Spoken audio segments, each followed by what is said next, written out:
Bonjour, nous sommes le 18 septembre. Merci de nous rejoindre sur TV Fil 78. Voici les principaux titres de votre journal d'actualité locale. Le passage de la ligne 18 sous une partie de la ville de Voisins-le-Bretonneux ne fait pas que des heureux. Les riverains viennent de monter un collectif. Ils s'expliqueront dans un instant sur ce plateau.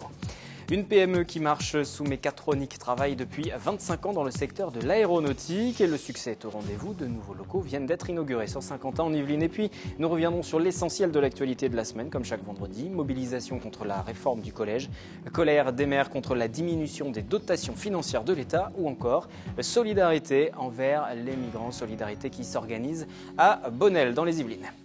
Les invités donc de ce vendredi, Guillaume Sébillot et Martial Jourdain. Bonjour à tous les deux, bienvenue sur ce plateau. Fondateur du collectif de la Bretonnière à Voisins-le-Bretonneux, un collectif contre le passage de la ligne 18 du Grand Paris en souterrain sur votre commune. Qu'est-ce que vous reprochez dans les grandes lignes au tracé actuel? On a vu l'infographie, le tracé actuel c'est celui qui est en rouge, le vert c'est celui que vous proposez, on va le revoir dans un instant. Qu'est-ce que vous reprochez au tracé actuel? Écoutez, ce qu'on reproche déjà, c'est le manque d'information et de concertation de la part de la Société du Grand Paris, puisqu'on a découvert très récemment, donc en mai 2015, que ce tracé passait sous la Bretonnière. Alors que précédemment, en 2013, tous les tracés du Grand Paris indiquaient que le métro passerait à côté du Golfe, sur des zones non habitées. Nous, ce qu'on reproche, si vous voulez, à ce tracé aujourd'hui, c'est qu'il va passer en souterrain sous environ 400 pavillons qui sont donc des maisons de plein pied. Nous, ce qu'on craint énormément, c'est les nuisances déjà, donc du bruit, des vibrations. Et en plus, les maisons ont été construites sur des terrains qui sont un peu instables. Et donc, vous avez peur que ça ait des conséquences sur la solidité des ouvrages. Oui. Et surtout que l'expropriation de nos sous-sols nous empêche ensuite de pouvoir consolider nos maisons, éventuellement. On va revenir sur tout ça dans quelques instants. Auparavant, un mot sur l'actualité. Il y avait hier jeudi à Versailles, comme un air de l'amour est dans le pré, les jeunes agriculteurs d'Île-de-France organisaient au Monument Café leur premier agri-dating avec un objectif simple, permettre aux jeunes agriculteurs de rompre un peu plus avec l'isolement auquel ils sont souvent confrontés en organisant une rencontre avec les citadins. C'est un moment convivial au programme animation et dégustation des produits du terroir, forcément une manière d'ouvrir le monde agricole au grand public. Ça existe toujours, des jeunes agriculteurs qui sont dans des fermes isolées, au milieu de plaine, qui vivent avec leurs parents, qui reprennent l'exploitation familiale. Donc ça a surtout été fait, pour les amener, ces jeunes-là, à sortir un petit peu de leur exploitation, à rencontrer de nouvelles personnes, vraiment voir d'autres horizons.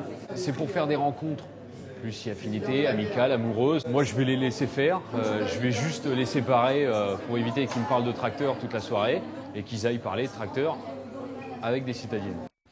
On passe à l'économie à présent. À Manille-les-Hameaux, l'entreprise Sous-Mécatronique vient d'inaugurer ses nouveaux locaux spécialisés dans l'usinage mécanique des pièces de haute précision pour l'aéronautique depuis plus de 25 ans. La SARL recherchait depuis 2012 un local plus grand pour regrouper l'ensemble de ses activités. Soutenue par la communauté d'agglomération de Saint-Quentin en Yvelines et la ville, elle a fait l'acquisition d'un terrain de 5000 m². William L pour les détails. Sous-Mécatronique, une entreprise familiale qui perdure. Cette SARL de 25 salariés basée à Manille-les-Hameaux vient d'inaugurer son nouveau parc de 5000 m². Plus grand, le bâtiment de 2000 m² permet aujourd'hui d'accueillir l'ensemble des machines-outils nécessaires à l'usinage mécanique de haute précision et répond également aux nouvelles normes environnementales. Ça crée évidemment des emplois, puisqu'on achète des machines, donc on a besoin de les alimenter. Néanmoins, on a quand même des problèmes de recrutement dans notre métier. Donc on forme sur le tas, on recrute localement. Ici, il y a de la place pour de la formation, pour apprendre un métier. Avec les difficultés pour le secteur de recruter des ouvriers spécialisés dans l'usinage de haute précision, Sous-Mécatronique privilégie la formation des employés en interne.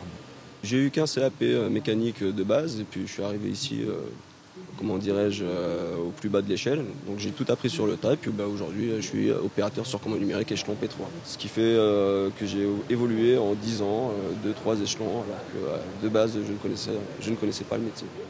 Avec un chiffre d'affaires de 5 millions d'euros annuels et des clients comme Thales ou le groupe Safran, l'entreprise est une véritable valeur ajoutée pour le territoire. Elle a bénéficié d'un soutien de la Casquie et de la ville pour l'achat du terrain et 3 nouveaux postes devraient également voir le jour rapidement. Guillaume Sébillot, Martial Jourdain, les fondateurs du collectif de la Bretonnière à Voisins-le-Bretonneux qui sont donc en plateau aujourd'hui pour ce journal. Il y a quelques instants, vous évoquiez tout à l'heure ce tracé qui pose problème. Le tracé de la ligne 18 du futur Grand Paris, on le revoit ce tracé. En rouge, c'est ce qui est prévu. En vert, c'est ce que vous souhaitez. La ligne 18, pour repréciser les choses, c'est cette ligne de métro automatique en rocade qui va comprendre sur le papier 3 gares de correspondance, aéroport d'Orly, Massy-Palaiseau, Versailles-Chantier. Elle traversera 6 communautés d'agglomération. Plus de 840 000 habitants. Elle sera opérationnelle vers 2020-2030 même. Si le tracé rouge est maintenu, vous disiez tout à l'heure qu'il y aurait expropriation de vos sous-sols. Oui. C'est-à-dire que vous n'aurez plus possibilité ensuite de renforcer ces sous-sols si les maisons, vos maisons qui sont installées sous cet ouvrage, étaient fragilisées, c'est ça? Tout à fait. Nous sommes sur des zones d'argile, environ 12 mètres. Et ce qui risque de se passer avec le tunnel, c'est un assèchement de la nappe phréatique. Nous avons déjà beaucoup de maisons qui sont sous micropieux, généralement à 20 mètres de profondeur. Nous savons que le tunnel, lui, va passer à 14 mètres de la surface. Donc, actuellement, par rapport au tracé, il y a un barrage de micropieux. Et nous demandons effectivement à ce que la SGP réétudie son tracé. Un tracé qui soit hors zone pavillonnaire, puisqu'effectivement, il y a la voie TCSP qui pourrait faire passer ce tracé, une partie du golf, concernant le practice. Donc ça passerait sous le practice de golf qui est à côté. Pas sur une partie du practice. Et le gros avantage, c'est que par rapport à ce tracé, c'est qu'il est 400 mètres moins long. Ça représente des dizaines de millions d'euros d'économies. Et je pense que c'est important. Alors si c'est du bon sens, pourquoi ce tracé-là n'a pas été retenu justement, celui que vous c'est- proposez? alors, c'est Comment la- vous l'expliquez? Écoutez, c'est la question que nous avons posée à la SGP. Madame le maire a... Société du Grand Paris, je Voilà, reprécise. pardon, la Société du Grand Paris. Madame le maire donc, a préparé une réunion avec les riverains de façon à ce qu'ils soient au moins informés par la SGP. La SGP s'est engagée effectivement à étudier un deuxième tracé, mais nous savons qu'à l'enquête publique, le tracé en rouge sera maintenu avec une zone croissant assez large concernant les zones Madison. Et là, l'inquiétude, effectivement, est encore plus grande, c'est qu'il y a beaucoup plus de pavillons qui seront impactés par un futur tracé dont nous ignorons aujourd'hui la définition. Ce que j'ai du mal à comprendre, c'est que vous nous expliquez que c'est un terrain friable, et très peu solide, qui va être utilisé, mais on imagine pourtant qu'il y a des études qui ont été faites avant de proposer ce tracé sous vos habitations. Alors effectivement, il y a eu des forages qui ont été faits à 40 mètres de profondeur pour étudier les couches géologiques. Le tunnel pourrait passer dans des couches qui sont présentes à partir de 15 mètres de profondeur, de 15 mètres et au-delà, qui sont des couches dures. Donc ça ne pose pas de problème au tunnel. Ce qui pose problème, c'est les couches supérieures et les fondations de nos maisons. En fait, ce sont des couches argileuses.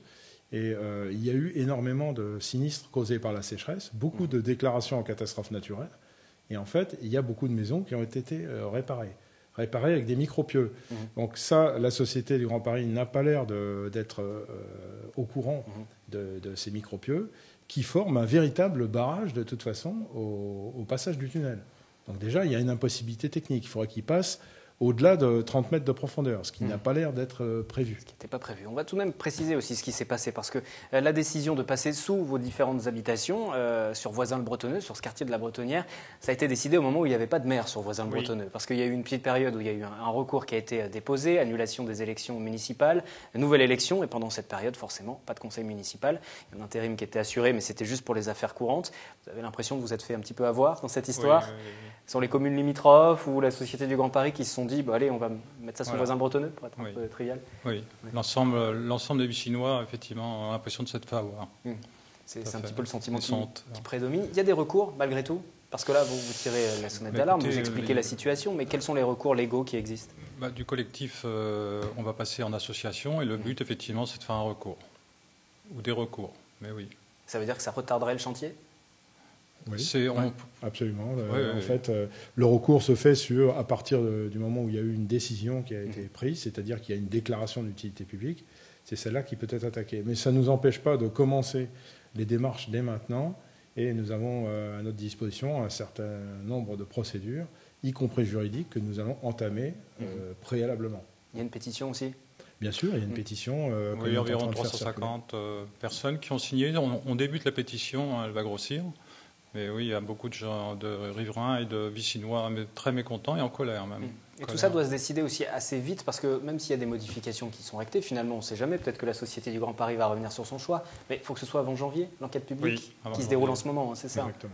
Comment ça se passe cette enquête publique et comment les Vicinois ont la possibilité de s'exprimer? Comment ça s'organise? Alors en fait, l'enquête publique doit débuter début janvier pour se terminer théoriquement au bout d'un mois. Donc là, en fait, les habitants ont la possibilité de s'exprimer, soit individuellement, soit en association, donc en groupement associatif.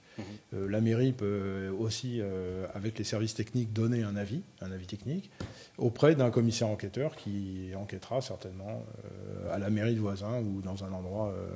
Donc vous appelez tous les Vicinois à se manifester, se mobiliser et d'apporter des éléments pour expliquer qu'il y a des micropieux qui ont été installés, donc notamment. Déjà, nous, on est en train de constituer un dossier technique très complet dans lequel on va répertorier toutes les réparations qui ont été faites dans les maisons et peut-être faire une expertise technique extérieure de manière à démontrer que le passage du tunnel à cet endroit-là n'est pas une bonne opération. J'ai un peu le sentiment que c'est le pot de terre contre le pot de fer, parce que comment vous vous organisez? Vous dites on fait un dossier technique, mais enfin, tout ça, ça doit coûter de l'argent aussi. Oui, bien sûr.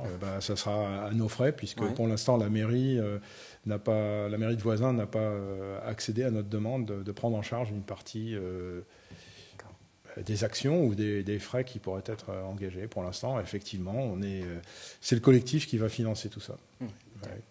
Pour financer l'ensemble de ces revendications qui se mettent en place. Si malgré tout ça, ça n'aboutit pas, vous ferez quoi? Manifestation? Vous allez bloquer le chantier? Tout est tout. Vous êtes déterminé en tout cas? Bloquer le chantier et bloquer un tunnelier, c'est un petit peu difficile. Forcément. Mais ceci dit, ça aurait une vraie incidence si tout ça s'était maintenu et qu'il y avait une incidence sur vos maisons, parce que c'est tout simplement les valeurs des maisons qui... vont se décoter, oui, tout à fait. Oui.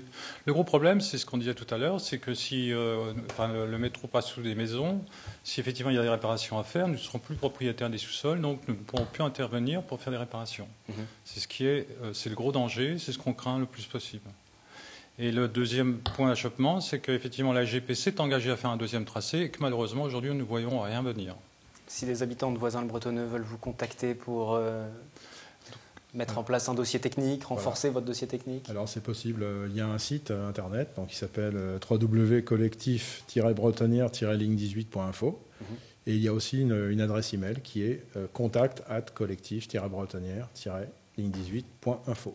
Merci à vous deux d'être passés sur ce plateau, ce collectif de la Bretonnière, collectif qui entend, vous l'avez bien compris, obtenir la déviation de ce tracé de la ligne 18 du Grand Paris, qui pour le moment passe sous une partie des habitations de Voisins-le-Bretonneux, vos habitations. Merci à vous. Merci à vous.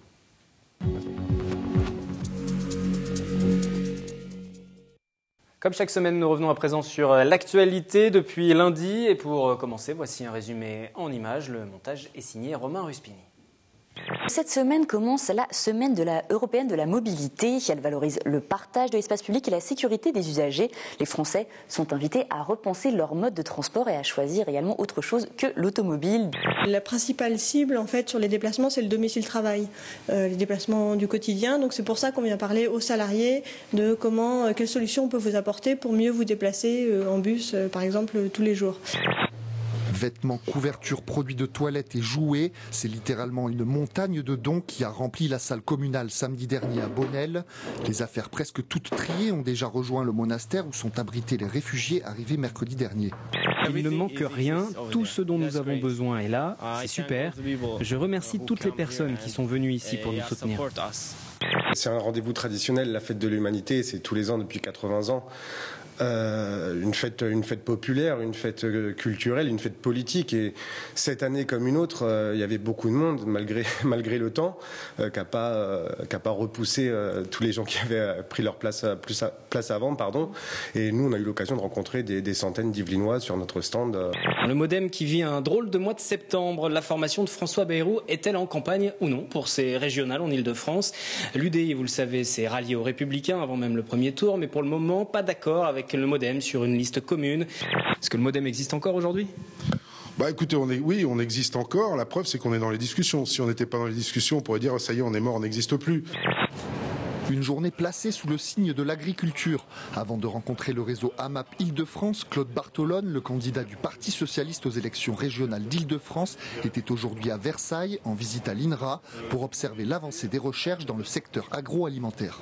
C'est aussi le moment de s'imprégner des problématiques, là en l'occurrence de la recherche. On a parlé beaucoup là des doctorants, des postdocs, donc on est avec des échanges concrets et c'est de ça dont on a besoin aussi pour être au plus proche en termes de solutions ensuite des demandes et de la réalité du terrain. Nouvelle mobilisation des enseignants contre la réforme du collège, la 3e depuis la présentation du projet par la ministre. Ils étaient à Paris. Aujourd'hui, nous entendrons leurs revendications. La mobilisation, aujourd'hui vous voyez qu'elle est là, elle est présente, elle est autour de moi. Il y a des enseignants qui, malgré le contexte de début d'année scolaire chargé avec la reprise des cours, avec les réunions parents-professeurs, sont là en masse. C'est un premier début. Selon le ministère de l'Éducation nationale, 15,8% des enseignants sont en grève ce jeudi sur toute la France pour protester contre la réforme des collèges. On continue avec les communes qui se mobilisent. Le samedi 9 septembre, un appel est lancé par l'Association des maires de France qui appelle à la mobilisation. En cause, la décision de l'État de réduire de 30% les dotations aux communes et intercommunalités. À Saint-Cyr-l'École, la mairie a même préparé un cercueil symbolique. Le maire Bernard Devin se mobilise non sans humour. Plus d'une centaine de salariés de l'entreprise GEA de Montigny-le-Bretonneux se sont rassemblés ce lundi après-midi pour faire grève. Ils se mobilisent contre un plan de restructuration débuté en août 2014 et qui met en péril une trentaine d'emplois. Avec une goutte de sang, en fait, on met une goutte de sang, on l'applique et 15 minutes après, s'il y a 2 bandes, en fait, c'est positif, une bande, c'est négatif.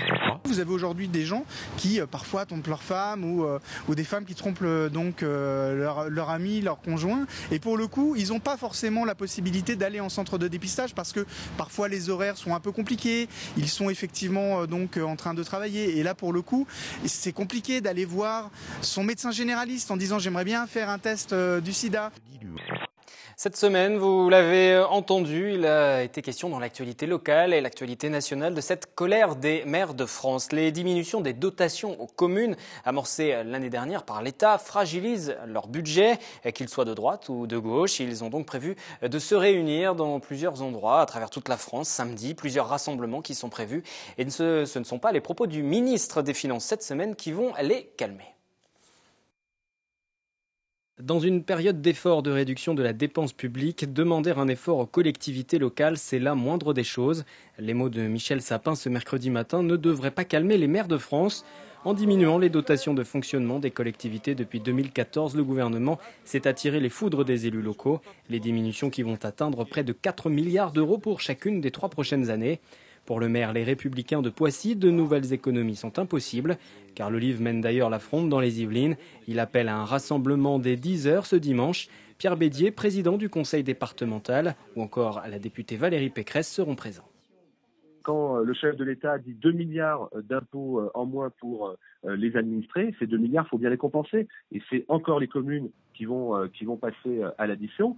Moi, je peux vous dire que dans notre département, sur 262 communes, c'est plus de 100 communes qui seront concernées. Certaines même d'entre elles, ça ne sera pas le cas pour ici parce qu'on a anticipé ces difficultés, mais certaines d'entre elles seront incapables de payer leurs agents, à mon sens, avant la fin de l'année. Car la contestation touche toutes les communes, de droite comme de gauche. À la Verrière, par exemple, le maire communiste explique que les services à la population seront moindres. Et à Saint-Cyr-l'École, le républicain Bernard Devin a dit qu'il faudra jongler entre ces suppressions et hausses d'impôts. Quand vous avez des communes comme la ville de Saint-Cyr, où depuis au moins 5 ans, on baisse de 5 à 8% tous les ans, il arrive un moment où on ne sait plus où trouver de l'argent. Depuis quelques années, pour le budget de la Verrière, pour vous donner un exemple, nous avons perdu 500 000 euros sur un budget de 10 millions d'euros. Donc c'est évidemment des baisses très sensibles. On essaye de mutualiser, de réorganiser. Mais cet exercice-là a une limite. Et dans le budget 2015, tout comme dans le budget 2016, nous commençons à réduire un certain nombre de prestations.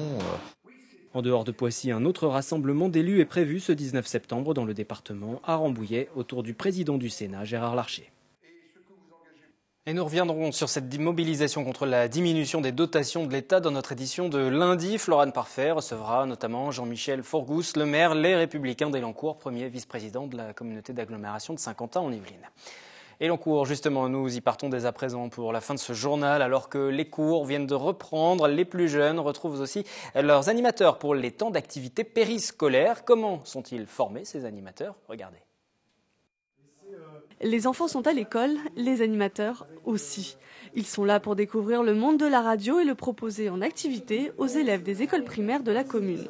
Nos animateurs sont formés par Canopé. Donc je rappelle que Canopé est donc un organisme qui dépend de l'Éducation nationale spécialisé dans la formation pour les enseignants. On a d'ailleurs signé une convention avec eux.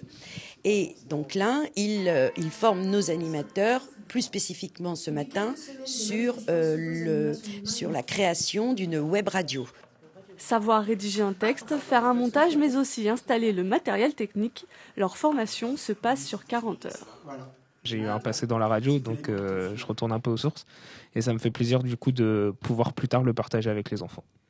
Sur les 170 animateurs présents sur la commune d'Elancourt, 20 se consacrent au TAP autour du numérique. Ils s'associent aux enseignants volontaires. Ils peuvent s'exprimer, ils travaillent sur leur expression.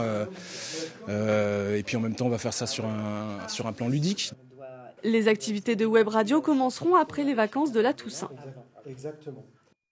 Et ces TAP, il en sera aussi question dans le journal la semaine prochaine avec un dossier bilan sur leur organisation dans les communes de Saint-Quentin en Yvelines. Avant de vous laisser en compagnie de Mélanie Poquet pour le 7-8 week-end et ses propositions de sortie pour les prochains jours avec principalement, vous le savez, les journées du patrimoine, un mot sur la programmation de nos confrères de Radio Sensation. Dimanche à 18h, Nicolas Kirillovitz recevra Alain Gournac, sénateur Les Républicains des Yvelines.